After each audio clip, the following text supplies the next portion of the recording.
convidar os irmãos para lermos a palavra de Deus no livro do Evangelho de Mateus, no capítulo 18.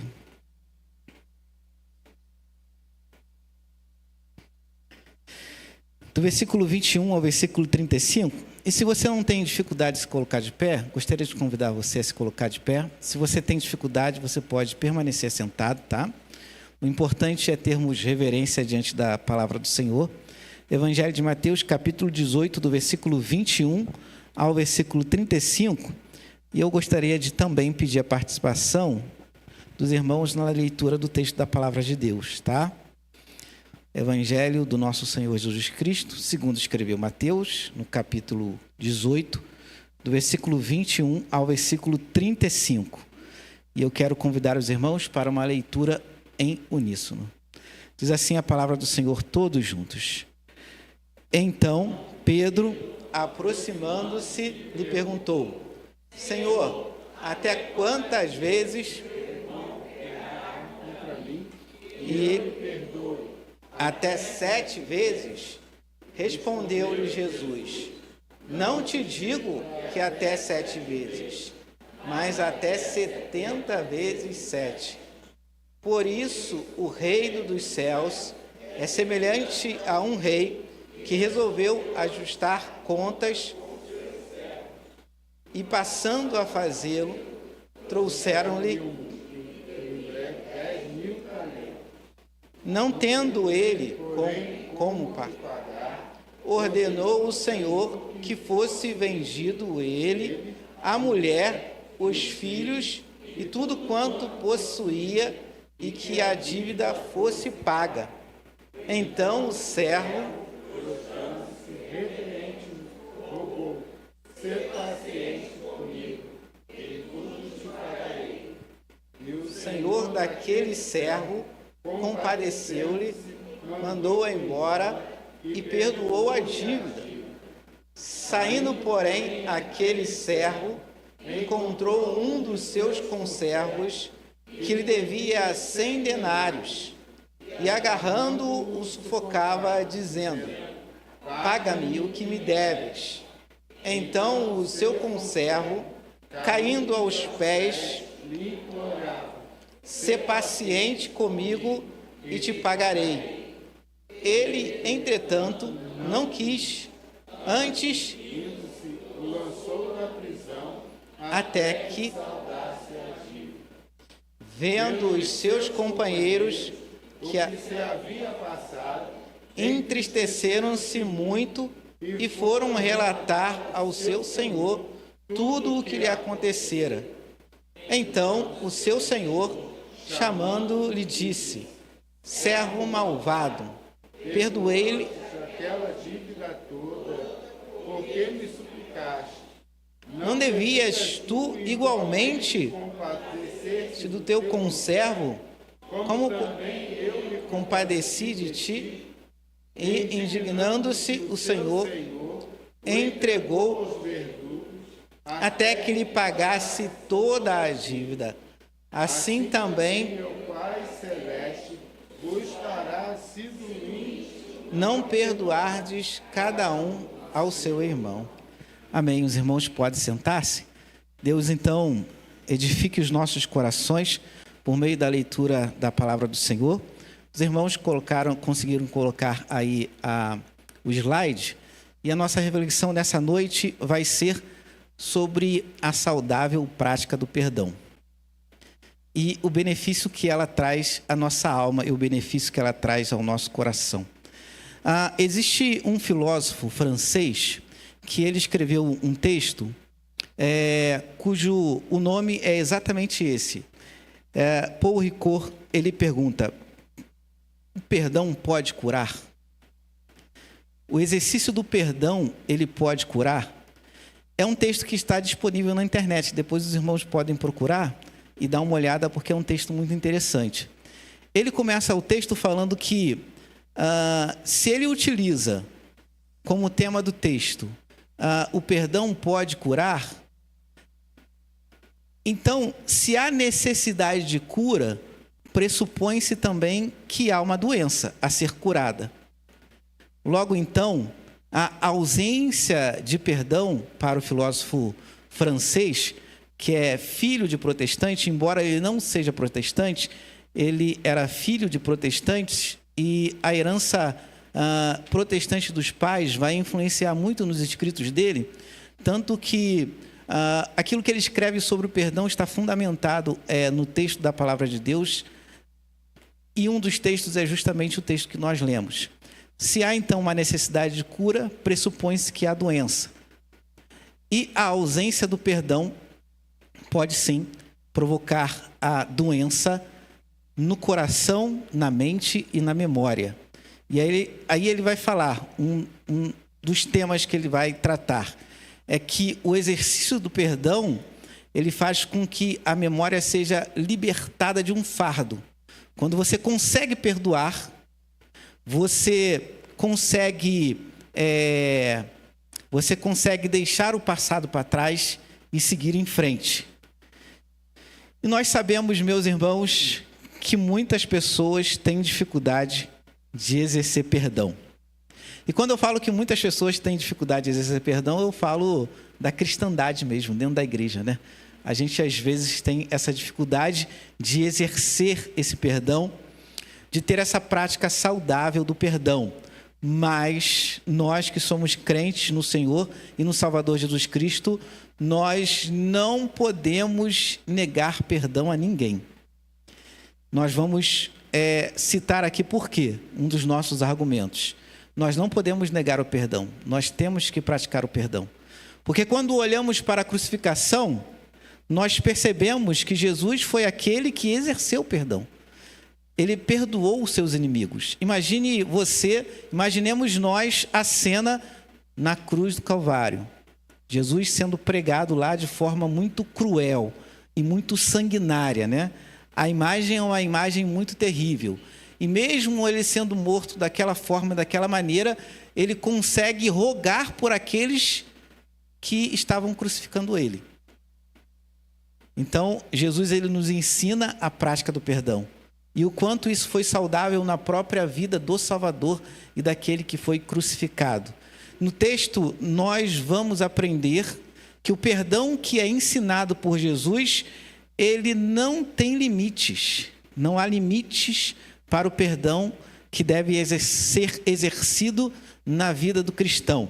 O apóstolo Pedro, no início da nossa narrativa, vai chegar diante de Jesus e vai falar: Senhor, até quanto devo perdoar os meus irmãos? Pedro está querendo aparecer um pouco aqui, irmãos, porque a tradição judaica, ela estabelece limite para o perdão.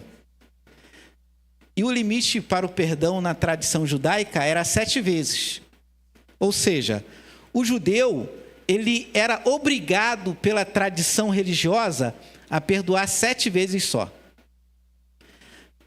Na 8ª vez que alguém pecasse contra ele, ele não tinha mais obrigação. Né? Na tradição judaica, ele não tinha mais aquela obrigação de perdoar. E aí Pedro, ele querendo se mostrar para Jesus, né? Querendo ganhar uns pontos com Jesus, ele vai falar: Senhor, até quantas vezes devo perdoar meu irmão? Até 7 vezes 7? E aí Jesus vai responder a ele, né? Não apenas até 7, né? Mas 70 vezes 7. Ou seja, embora Jesus fale um número, aquilo que ele está querendo dizer é que o perdão, não há limites para o perdão. Não há limites para a prática e para o exercício do perdão. E aí o texto vai falar, Jesus vai argumentar por que não há limites para a prática do perdão. E o primeiro apontamento que fazemos é porque, irmãos, o perdão é uma dádiva, um dom imensurável da misericórdia do Senhor. E todos nós aqui experimentamos o perdão de Deus. Deus não nos negou o perdão. O rei representa na parábola o próprio Deus.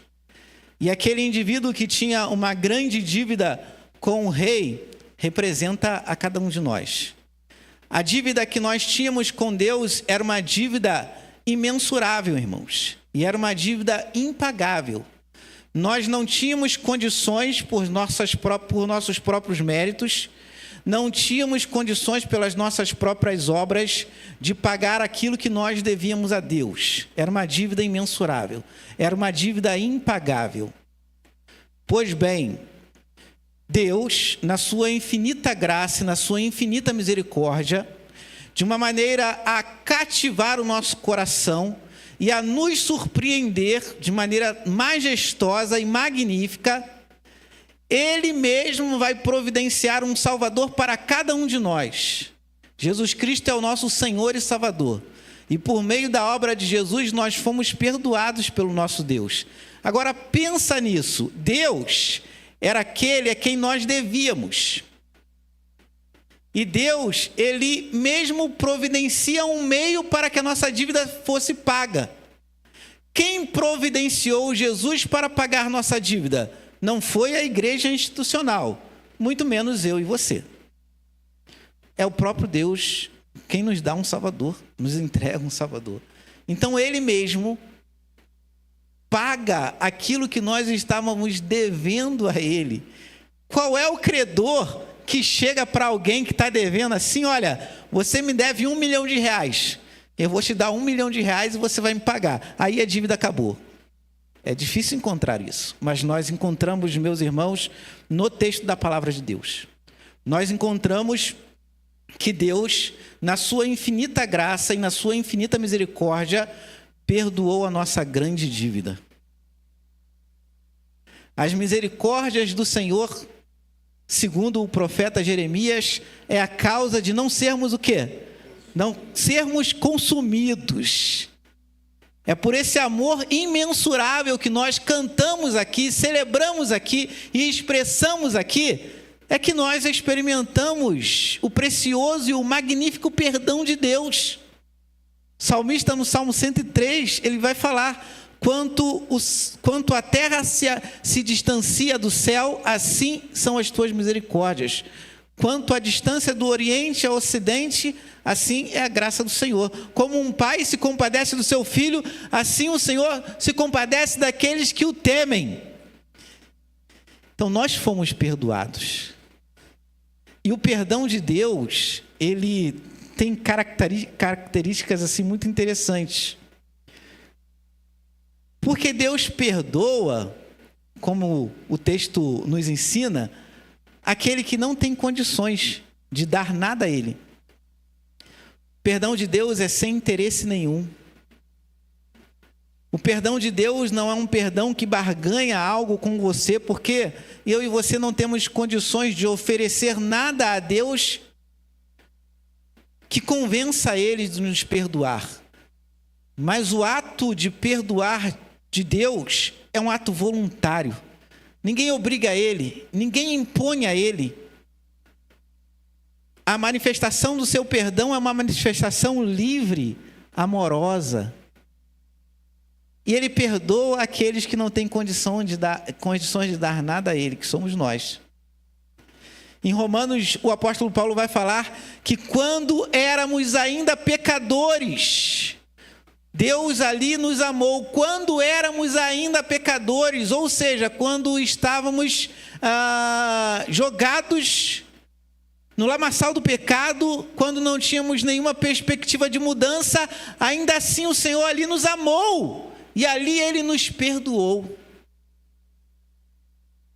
Quantas vezes os homens precisam de incentivos para perdoar um ao outro? Nós não somos atraídos, meus irmãos, por aquilo que não é belo, por aquilo que aparentemente não chama a nossa atenção. Nós não somos atraídos pelo imperfeito, pelo contrário, irmãos. Nós julgamos terrivelmente o erro das pessoas. Nós condenamos as pessoas. O imperfeito para nós, muitas vezes, nós não queremos nem nos aproximar do imperfeito, daquele que é pecador, daquele que tem cometido pecado. Mas o nosso Deus não. Nosso Deus, ainda que não haja ou não houvesse beleza no pecador, porque não há beleza no pecador, ainda assim Ele acolhe esse pecador e Ele perdoa esse pecador. Uma das razões pelas quais Jesus Cristo nos salva, Ele nos salva de nós, pecadores, né? Ele nos salva da ira de Deus. A coisa mais terrível para um pecador pensar, refletir, é a ira de Deus. E quando Jesus Cristo morreu por nós na cruz do Calvário, e ali Ele mesmo nos perdoou, porque embora não estivéssemos lá pessoalmente, não estivéssemos lá presentemente, o nosso pecado crucificou Jesus. O nosso pecado crucificou Jesus. Então ali Jesus também nos perdoava. Ali também o perdão de Cristo havia alcançado o nosso coração. Mesmo que nós não tenhamos nada a oferecer esse Senhor, ali Ele nos alcançou com seu perdão. Então, o perdão de Deus, Ele é um perdão imensurável.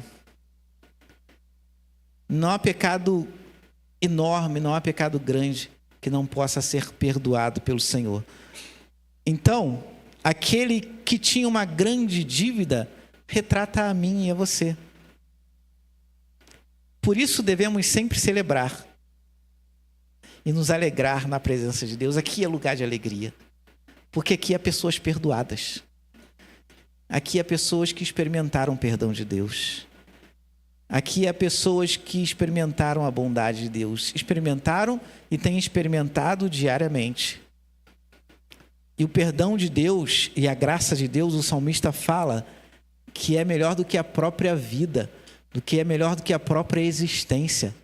Imagine viver 500 anos e não ser perdoado por Deus.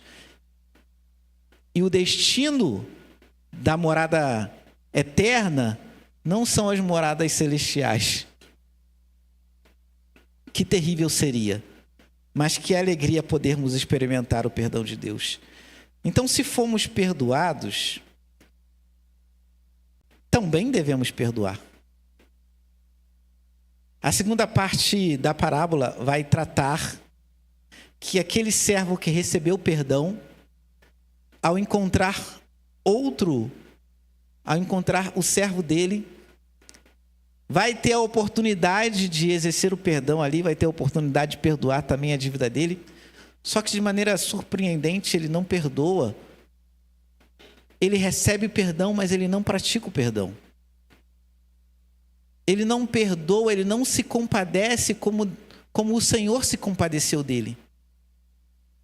Ele implorou, ele se colocou contrito diante do grande Senhor. E o grande Senhor se compadeceu dele. Teve misericórdia dele e perdoou ele. A atitude mais razoável que se esperava daquele homem era que ele também se compadecesse daqueles que também implorassem perdão a ele. Mas é justamente, o texto vai falar que ele não faz isso, que ele não se compadece por aquele que o devia a ele. E aí Jesus traz uma grande lição aos discípulos que estavam ali e a nós que somos discípulos do Senhor.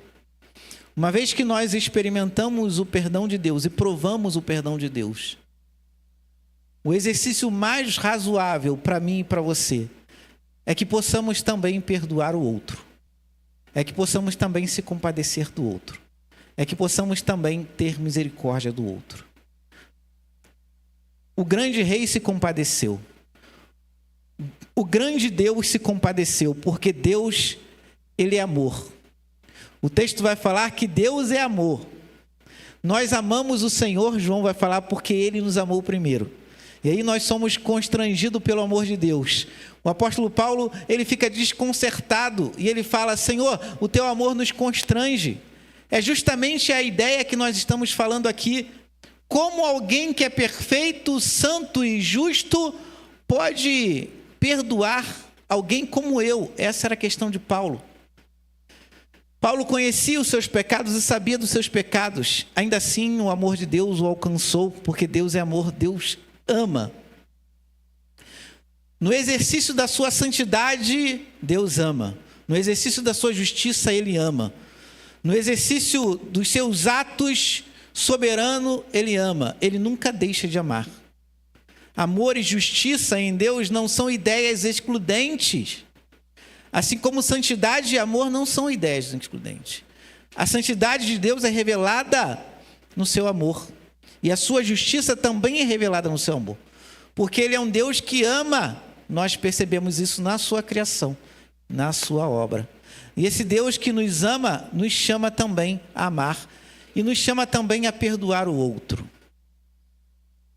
E aí, da mesma forma e a mesma condição que Ele perdoou o servo dele, nós somos chamados também ao exercício do perdão dentro da igreja, dentro da comunidade. O perdão não pode ser por interesse. Eu tenho a oportunidade de me relacionar com determinada pessoa, mas eu não sou muito simpático a ela. Mas eu vou perdoar ela, porque eu posso me aproveitar dessa relação. Não, o perdão não pode ter interesse, porque o perdão de Deus não tem interesse. Porque mesmo que nós não possamos oferecer nada a Ele, ainda assim, em Cristo Jesus, podemos experimentar o perdão de Deus. O perdão é fundamentado no amor, que é a virtude cristã por excelência. O amor é a virtude cristã por excelência. Você vai olhar nas cartas paulinas, você vai olhar no Evangelho, você vai olhar nas cartas paulinas, você vai olhar nas cartas apostólicas gerais. Na carta joanina, então, nem se fala, João fala ali sobre o amor de maneira profunda. A virtude por excelência da comunidade cristã é o amor. E o texto de Coríntios vai falar que o amor tudo sofre.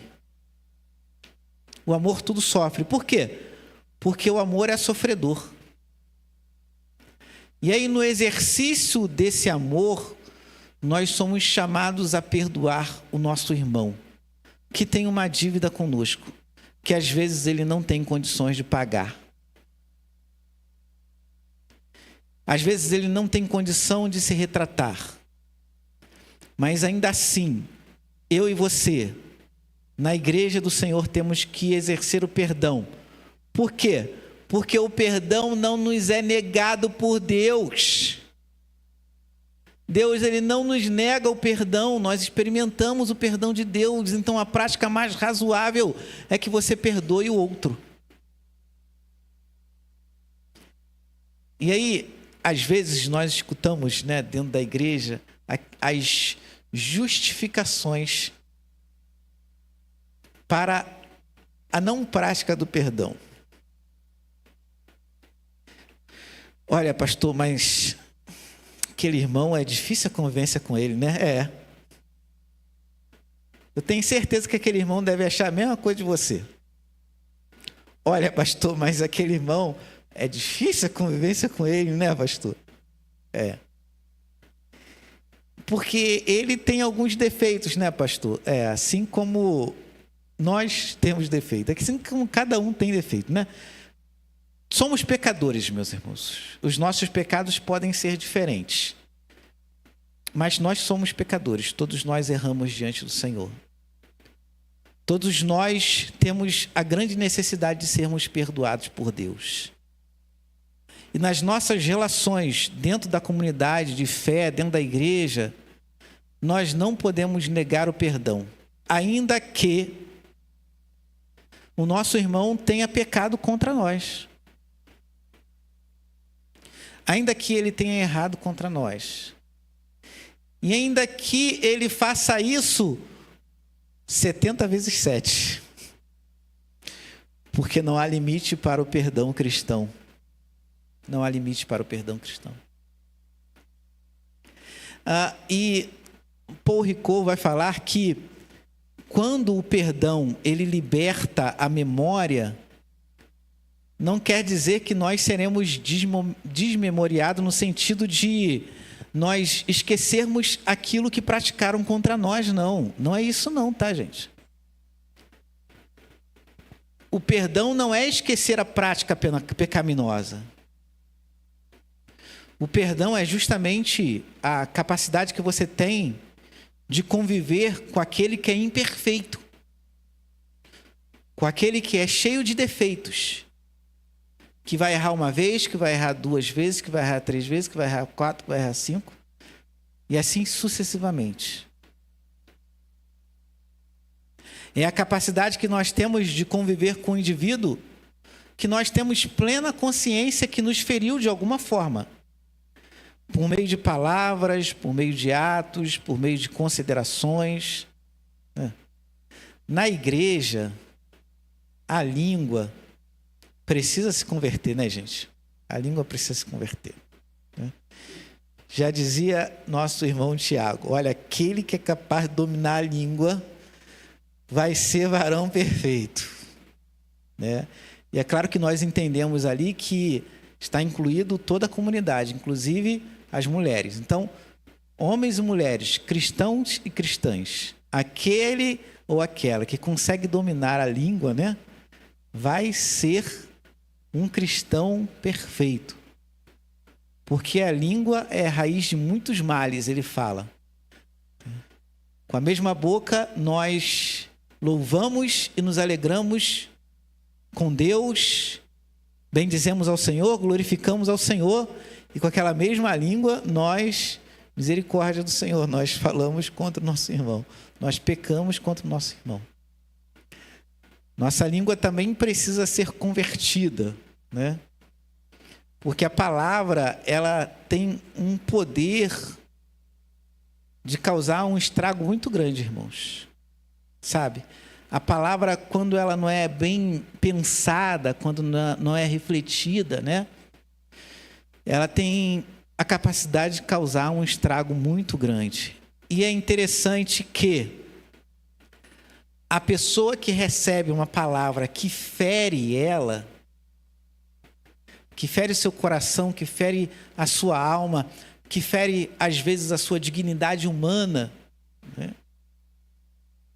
É difícil esquecer, irmãos, é difícil esquecer. A pessoa que falou esquece com facilidade. Mas a pessoa que recebe não tem mesma facilidade assim para esquecer. Algumas palavras que nós falamos na vida, irmãos, marcam determinadas pessoas para sempre. Por isso que o apóstolo Tiago adverte sobre a questão da língua. Porque ela pode causar um estrago assim muito grande. E muitas vezes nós usamos a nossa língua para pecar contra os nossos irmãos. Mas, ainda que sejamos nas relações com os irmãos, ainda que sejamos magoados, isso não quer dizer que você pode sair por aí ferindo o seu irmão, tá? Isso não quer dizer isso.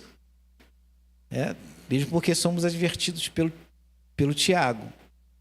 Mas, ainda assim, um coração magoado não pode negar o perdão. Se o nosso perdão é espelhado no perdão de Deus, então aí eu e você, nós podemos imaginar o seguinte: podemos pensar na nossa própria experiência com Deus. Nós cometemos grandes pecados contra Deus em determinados momentos da nossa carreira cristã, né? Mas o perdão de Deus cobre todos esses pecados, né? Então nós de maneira nenhuma podemos argumentar que o pecado no nosso irmão é grande. Porque o perdão cristão deve transcender esse pecado. Porque é assim na nossa relação com o Senhor. E aí, indo para a terceira observação, que é justamente essa. Perdão exercido não deve ter limites. Não há limites para o perdão dentro da igreja e para o perdão dentro da comunidade. Nós temos testemunhado cristãos, de fato, exercendo esse perdão sem limites. no texto bíblico nós temos o próprio Jesus.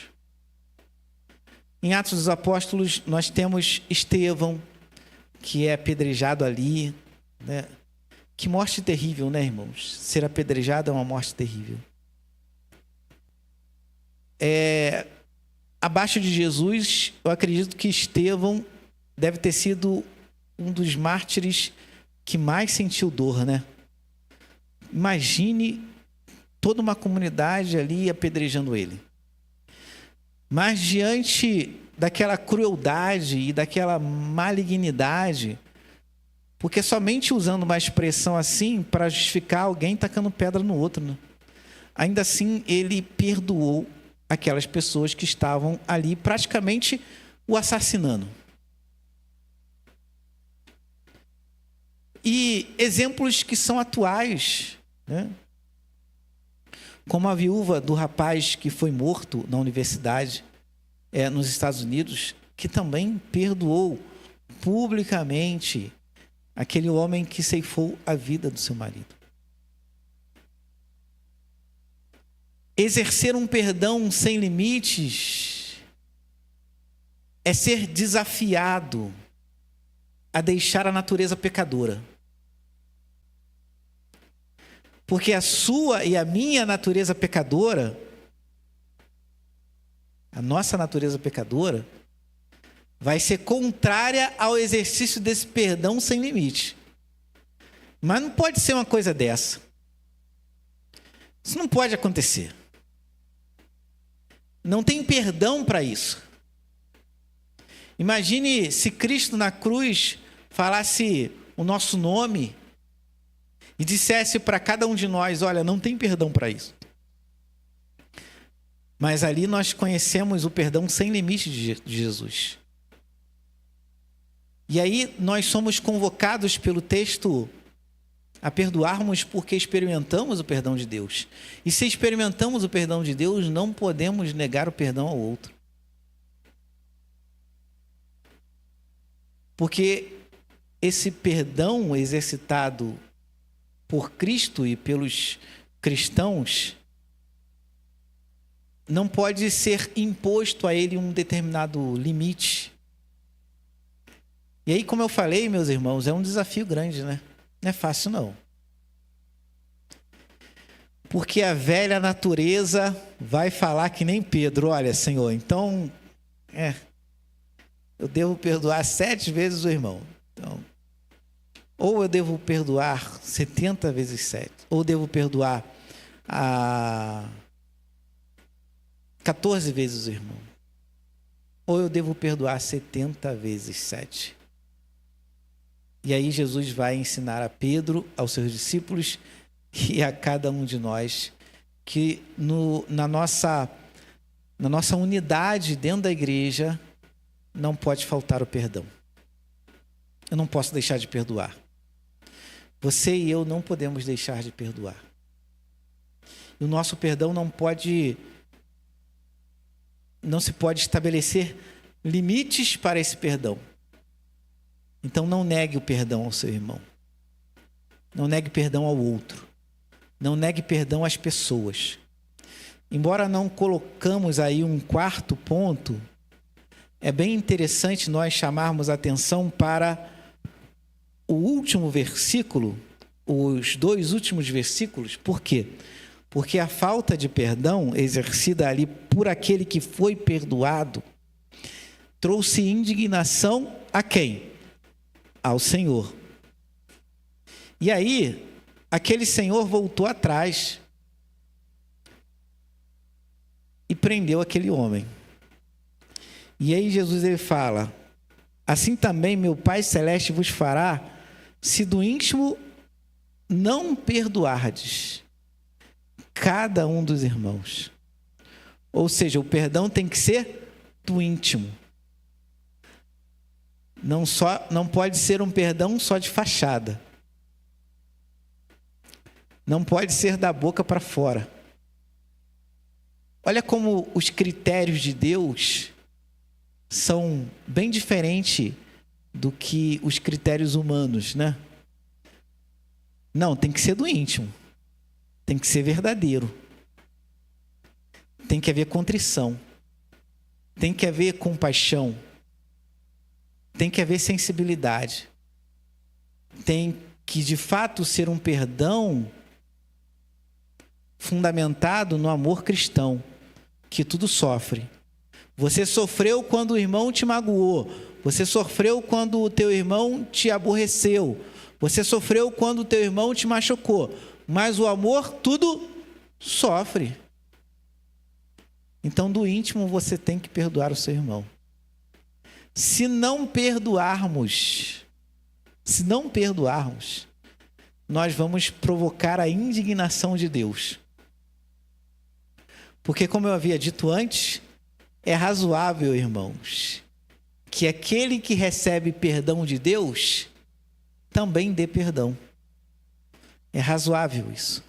E quando nós não praticamos isso dentro da comunidade, nós provocamos a própria indignação do nosso Senhor.